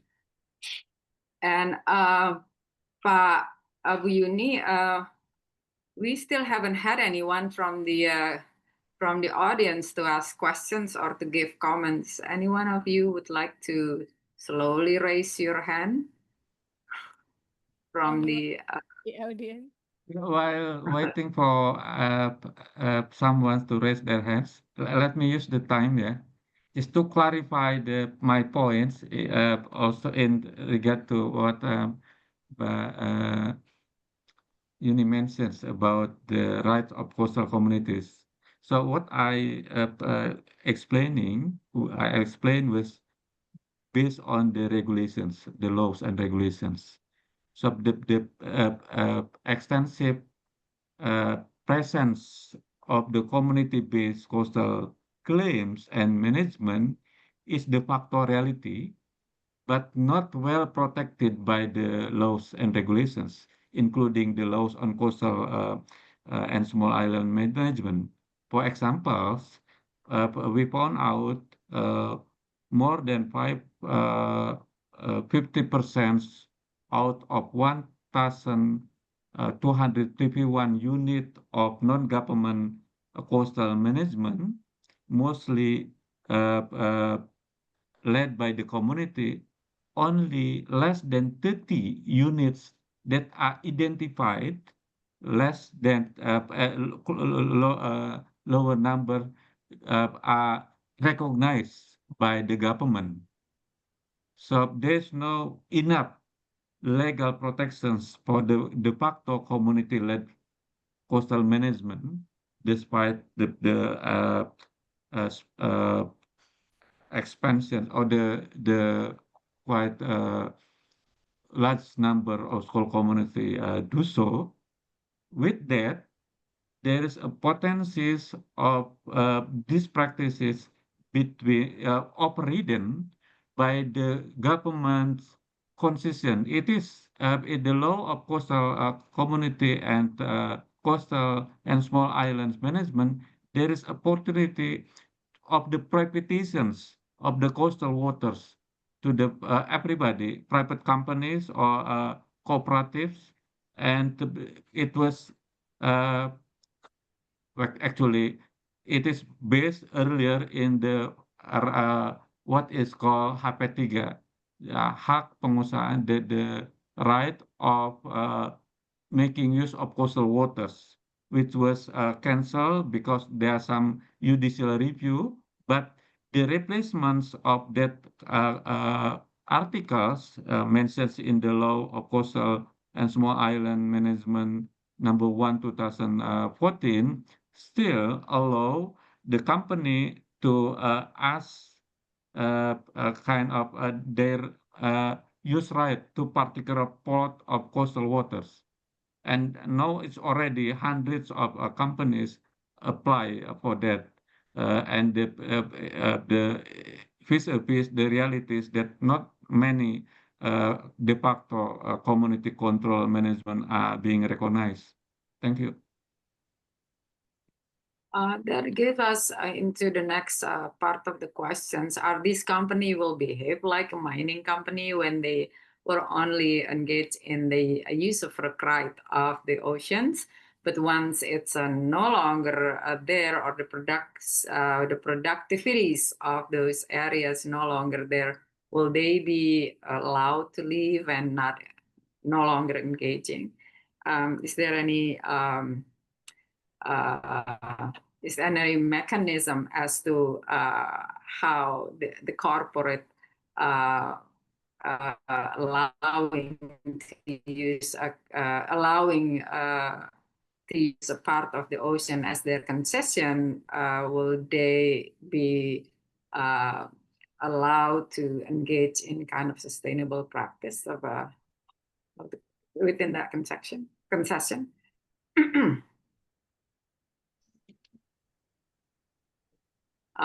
To answer that, Pak Dedi, do you have any idea? Oh yeah, okay. So I think actually in the laws and regulations, there are some clauses that even in the concession area, the community small scale fishers has a right of access to that particular area. Yeah, but again, go back to what Pa Emil Sali mentions and what commonly happened in our territories, yeah, the company usually using, either military or security that they hire to exclude other people. We can see it. We see it in Kepulauan Seribu, in other exclusive coastal tourism. So there's still, I think, a risk of having a community being excluded, rejected their right to access, let alone make use of the territory that is given license to the company. So they give us other presenter would like to comment or There's still enough time. Actually, yeah. yeah, I see the time only 4 minutes left actually. Yeah, but first of all, we really enjoy the presentation. You all gave us a very thoughtful presentation, I think. I share similar worry to Dr. Dedi.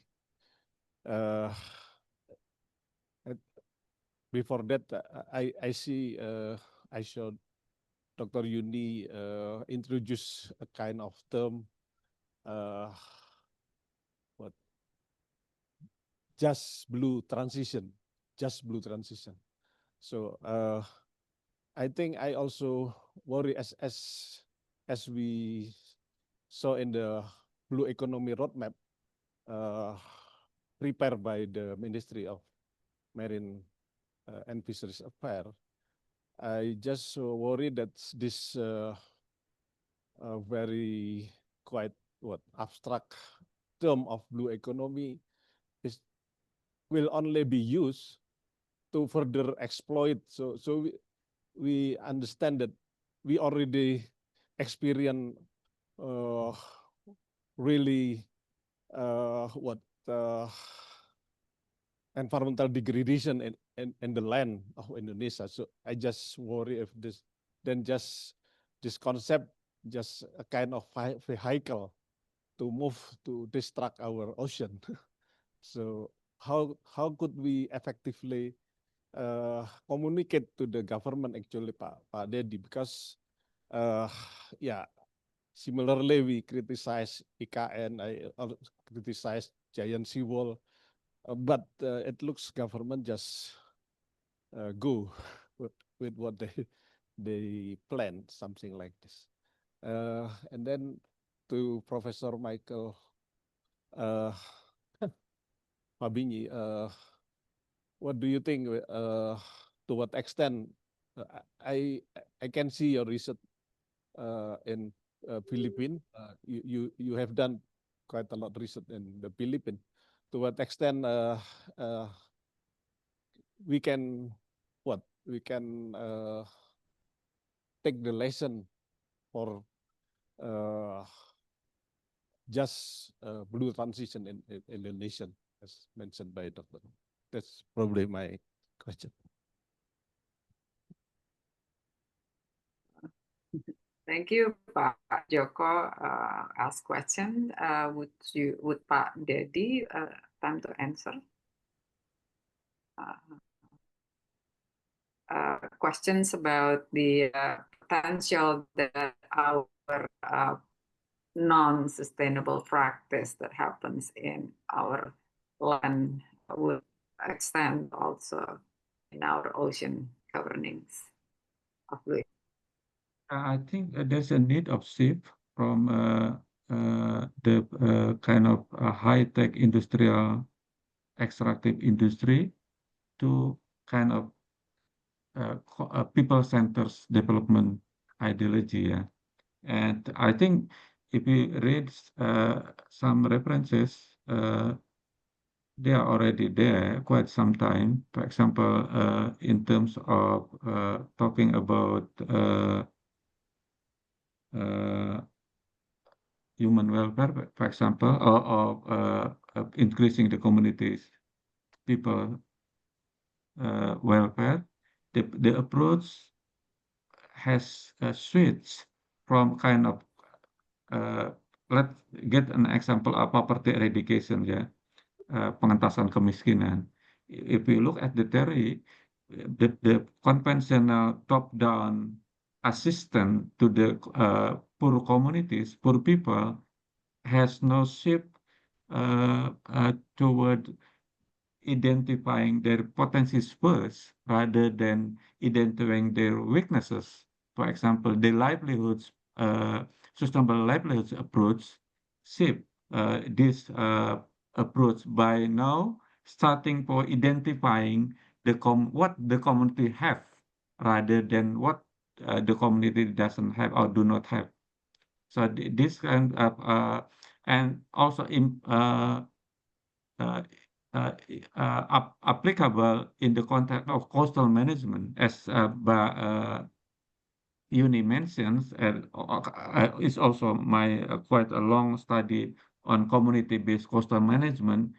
It's quite a lot of community traditionally or by new agreement have already implemented their identify their management area and also put some management instruments or regulations to the area that they claim under their management rights.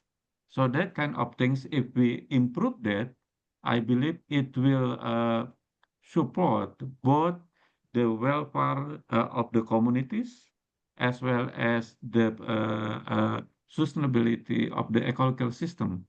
I think that kind of approach need to be adopted more by the government and also used as the kind of basis approach toward development and natural resource management or governance. I hope that's answered the question. Thank you, Pak Dedi, for your response. Pak Fabini, Professor Fabini would like to respond and to what is being asked by Pak Jo. Sure. So thank you for the question about different experiences in Philippines and Indonesia and so on, and mutual learning opportunities. I guess just briefly, yeah, I think the situation in Philippines and the experiences in Philippines has had different pathways for environmental sustainability and social equity in the blue economy, and I'm sure there would be many useful lessons for Indonesia and Philippines to learn from each other. For example, Philippines has had a long history in marine protected area networks. Indonesia has a huge amount of experience in managing large-scale tuna fisheries, just for example. From my background as an Australian, Australia also has very different pathways for the blue economy in terms of environmental sustainability and social equity.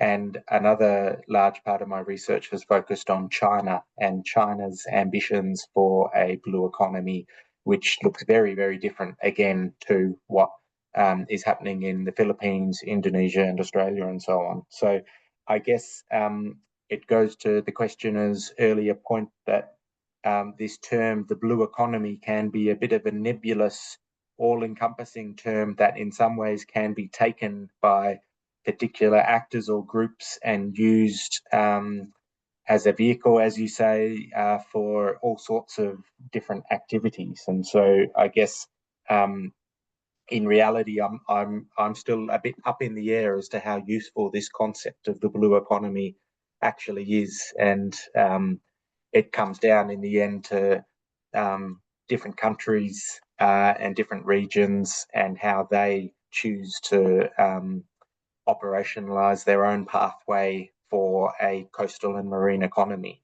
I suppose. Thank you, Professor Fabini. And lastly, can we have a last comment or a closing remark from Ibu Yuni?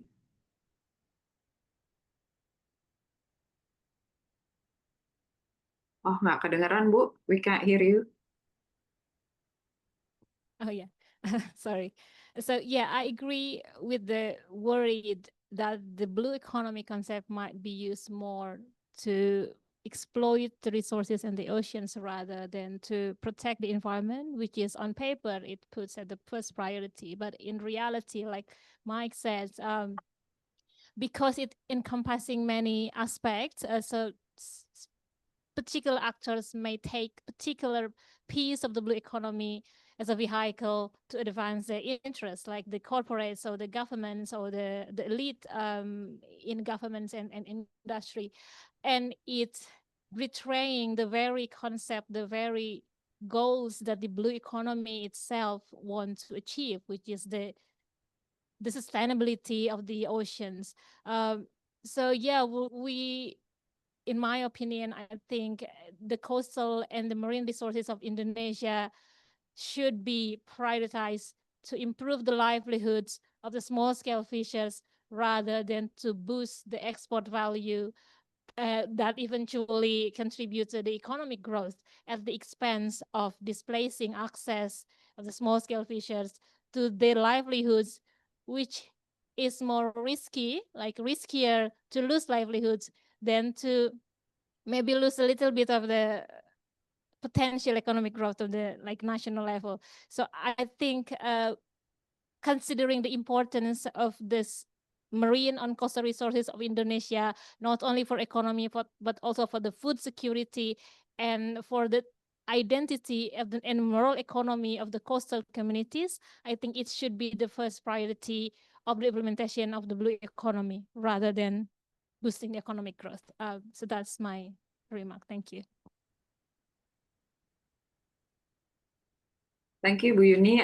With all these three presenters that has been giving us some level of enrichment about the risk and the promise of the blue and reality of blue economies, we'd like to see the definition economy when it meant and creating a welfare to the communities has to be expanded, not in term economic that would work as just a narrow definition related to profit and the private sectors, but also how the communities can be recognized for what they are doing and for what they are engaging in improving their welfare.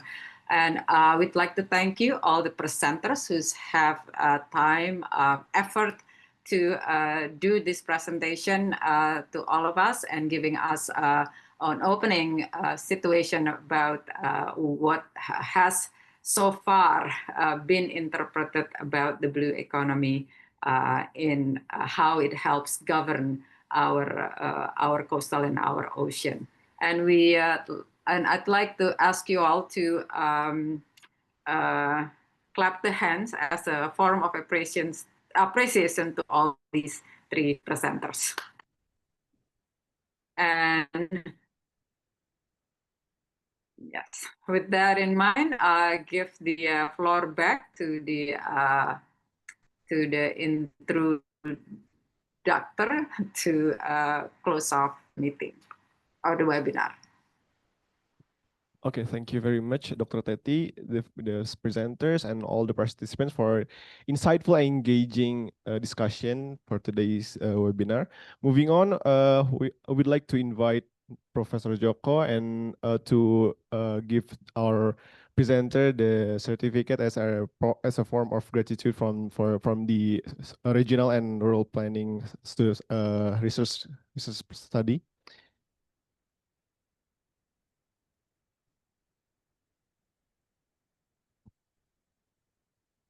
So yeah, it's a symbolic.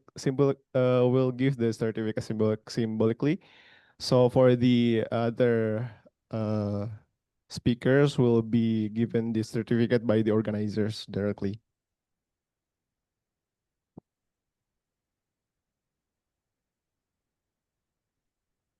Nggak kelihatan ya. Bisa di tengah ya.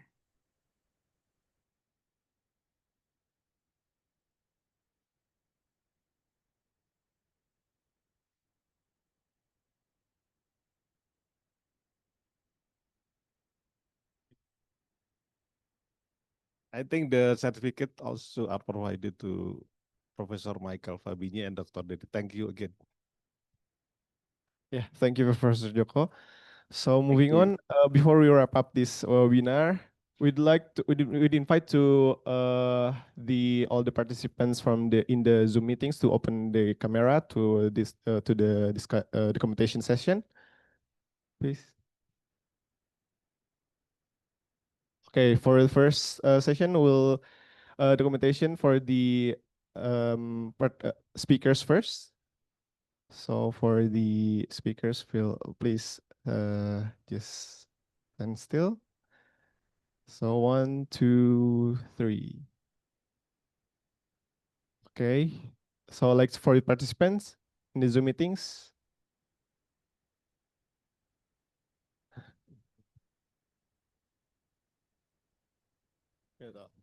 Okay.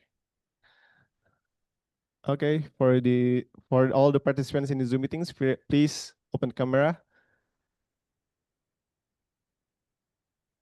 And camera for the camera to face this to the participants in the room. Okay. Okay, for everyone, I'll guide you for the documentation. 1, 2, 3.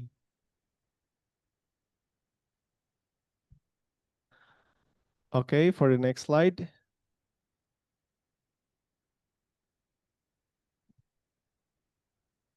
Okay, thank you. For the next slide.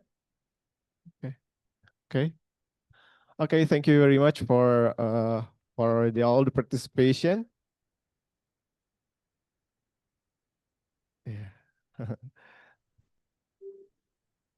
So So yeah, ladies and gentlemen, that concludes the session for our webinar. We would like to express our sincere appreciation for Dr. Alice Nurdini, Professor Joko, Dr. Teti, and Professor Michael, Bu Yuni, and Dr. Dedi for their valuable time and contributions. We hope today's sessions provides deeper insights into the promises on and challenges of the blue economy and inspires further collaboration in advancing sustainable coastal and regional development. Thank you once again for joining us. We wish you a pleasant and a productive day ahead. Thank you, everyone. Thank you. Thank you, Pak Fabi. Thank you, Pak Dedi. Thank you, Bu Ya, Yuni. sama-sama. Mari ya, pamit. Ya, terima kasih sekali buat